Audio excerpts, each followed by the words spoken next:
Hello, my dear students. Good morning. How are you? I hope that you all are fine. So, student, you have studied chapter 1 sentences. Now, the second chapter is nouns. So, for nouns, you have studied already these things in your previous classes, but I would like to revise the things for you. So, let's go through the definition first. A noun is the name of a person, place, animal, or thing. Clear? Means it can be a name of a person, place, animal, or thing. But now we have got some varieties of nouns, some categories of nouns. Those categories are proper nouns, common nouns, collective nouns, abstract nouns, countable nouns, and uncountable nouns. So let's start with the easiest one, which is a proper noun. So students, when there is a name of your friend or your father or your mother or any place or any thing, if it is just a particular for that person, if it is just a particular for that person, we'll call it a proper noun. Let's say for example there is Taj Mahal. So if you say that this is a Taj Mahal, it doesn't mean that this is a Red Fort or this is a Qutub Minar or this is a Golden Temple. Taj Mahal is only one, and it is unique. So it is a name of a play. It is a name of a monument. Similarly, Italy is a name of a place.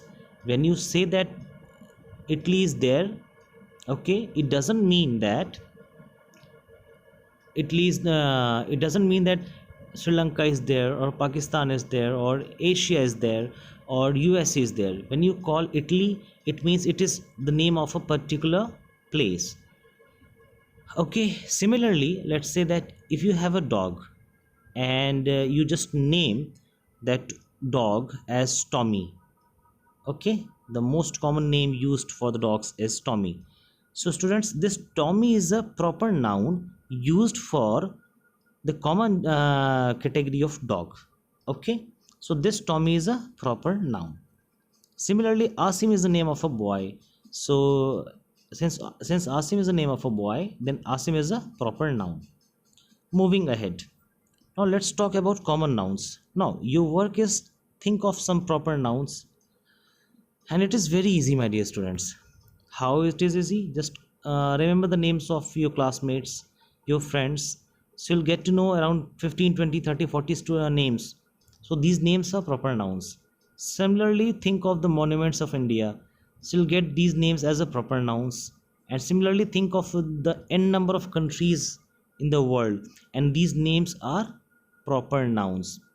Now moving ahead, when we talk about common nouns, these common noun are general names. Here this point is to be noted very carefully, that these are general names used for people, places, animals, or things. For example, if I say that country, so country is a general name, although it is a noun, but it is a general name. Okay, and in country we have India, we have USA, we have China, we have Russia. So these separate countries have their proper noun, but the word country itself is a common noun. Similarly, if I talk about book, so if there is a name of a book, let's say the name of a book is let's say 50 shades of gray. Okay, 50 shades of gray. So 50 shades of gray is a name of a book. Let's say that if I say that the name of any other novel, as Three Idiots. So Three Idiots is also the name of a novel, although it's a name of a movie as well, but it is made, this movie is made on the on this novel. And let's say the name of another book, let's say Science and Technology. So Science and Technology is the name of a book. So this is a proper noun, but if you say that book is a common noun.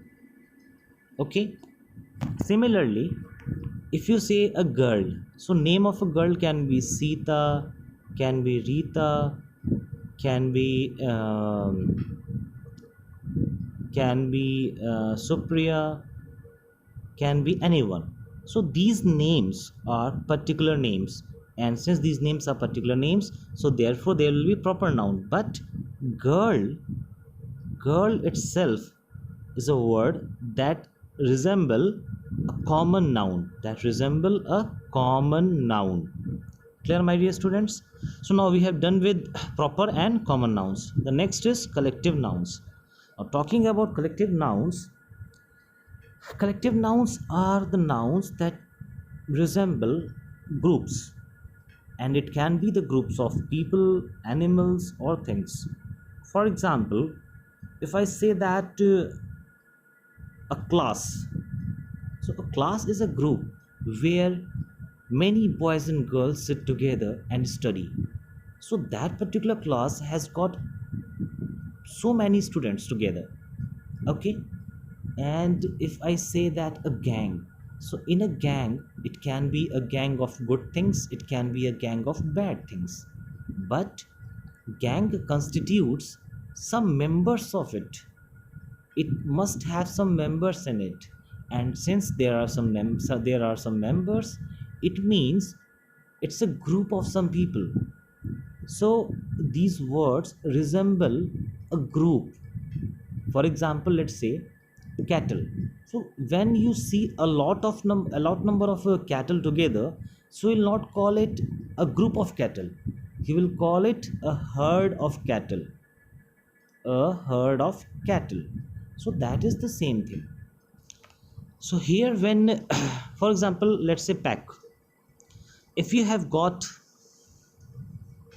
the chocolates, Cadbury chocolates, okay, and these chocolates are around 50s in numbers. They have got 50 chocolates in numbers, and this 50 chocolate has got packed in a packet.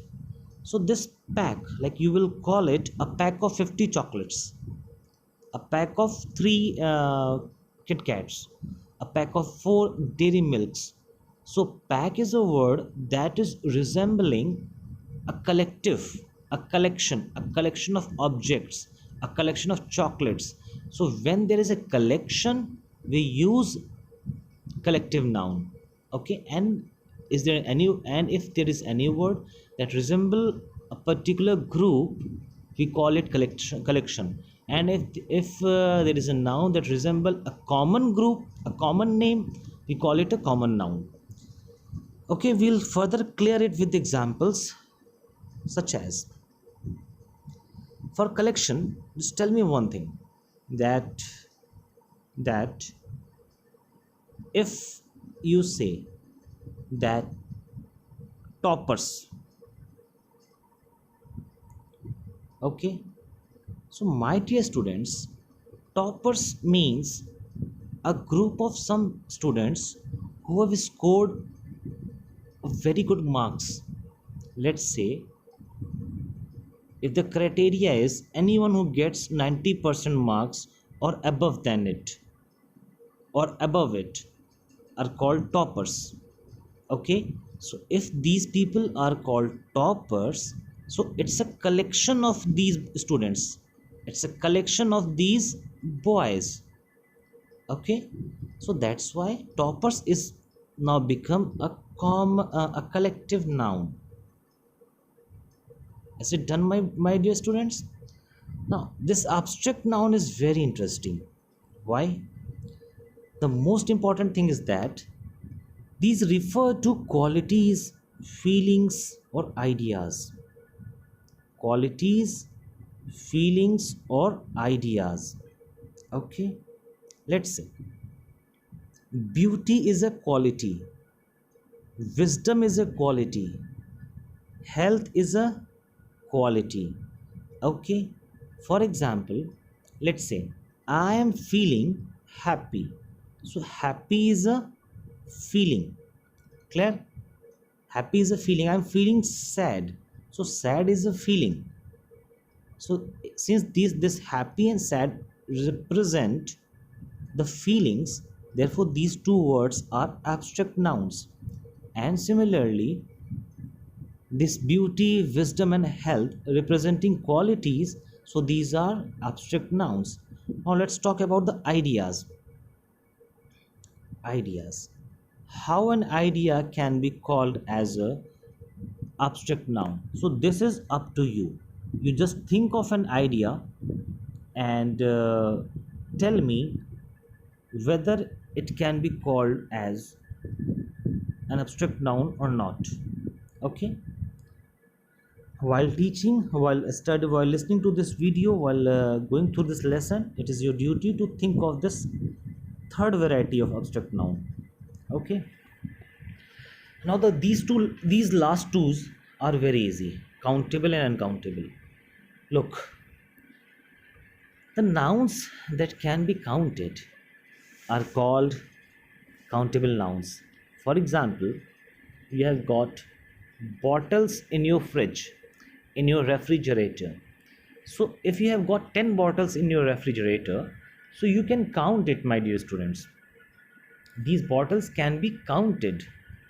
If you have got 20 buildings in your society, in your locality, in your colony, so it means that you can count these buildings. And if you are able to count these buildings, the word building becomes a countable noun. Similarly, you can count these bottles, therefore this bottle becomes a countable noun. And let's say that in your garden, or not in garden but in the ground, yes, in the playground, on the sides of the playground, like on the just on the corners of the playground, you've got huge trees planted over there. So you can count these trees, that there are 1 2 3 4 5, and let's say 10 trees are there. So trees are the words that can be counted. Okay. So since it can be counted, therefore it is called as a countable noun. And on the vice versa, if you think, if you check these nouns, has water, salt and cheese. So students, tell me, water, can water be counted? Can water be counted? The water bottles can be counted, but not the water can be counted. Let's say, for example, in the water bottle, we have got some water. Okay. So can you say that there are 2 waters, there are 4 waters, there are 5 waters? No. In the same way, salt. In the packet of a salt, in the packet of a salt, when you go to the market, or when your father go to the market and purchase salt from there, and they purchase in a packet, so can you just count these small salt powders? No, you are not able to count their particles. You can never count the particles of a salt. You can never count the particles of a sugar. These are so huge in number. So these are actually weight. Okay, so these are quantity. These are not numbers. This is something which cannot be counted. So now moving forward, my dear students, similarly, cheese, butter, water, salt, sugar, wheat, rice, pulses. So these are uncountable nouns. Okay, so this is the major classification of nouns. And these classifications are proper noun, common noun, collective noun, abstract noun, countable noun, and uncountable noun. Now, students, I'm going to show you a pic, and you have to do the tick mark part. Okay, let's say this sadness.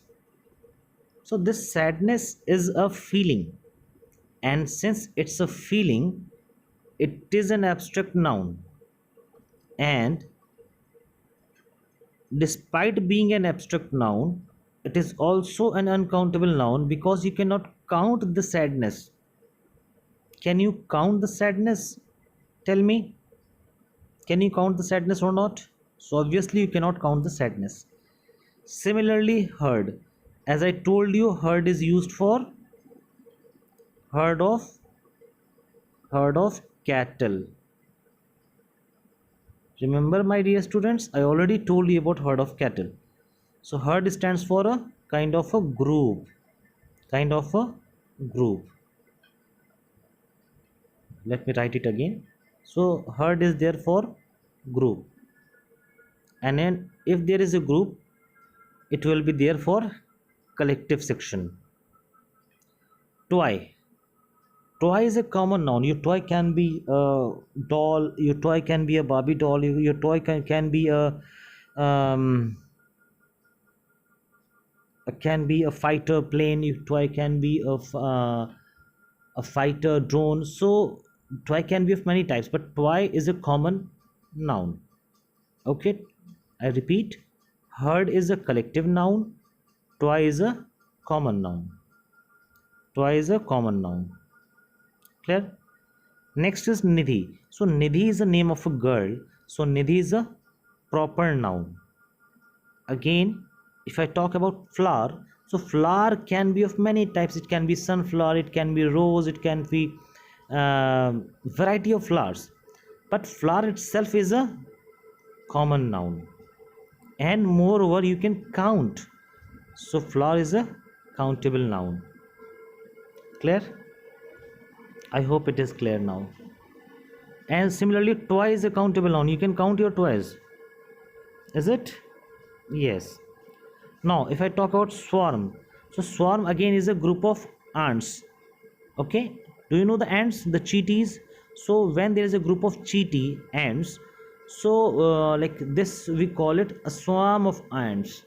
A swarm of ants. Clear? ANTS. Clear, students?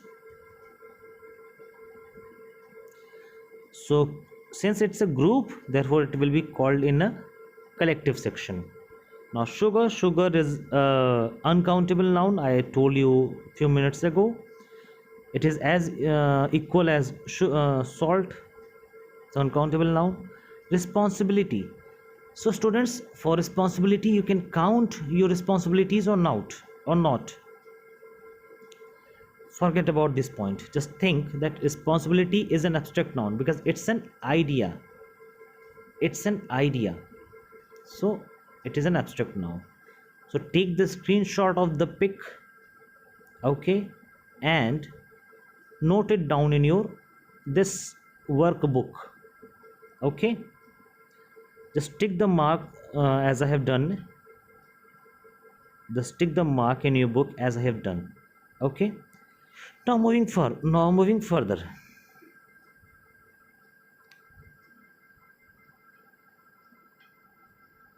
Here the point is, make sentences of your own using 10 abstract nouns. So you have to do this in your homework, that pick 10 abstract nouns and make sentences. And I can help you with this. Okay. And few of them are happy, sad, hungry, honesty, angry, hate. So these are hatred. So these are abstract nouns, and using these nouns you have to make 10 sentences. Now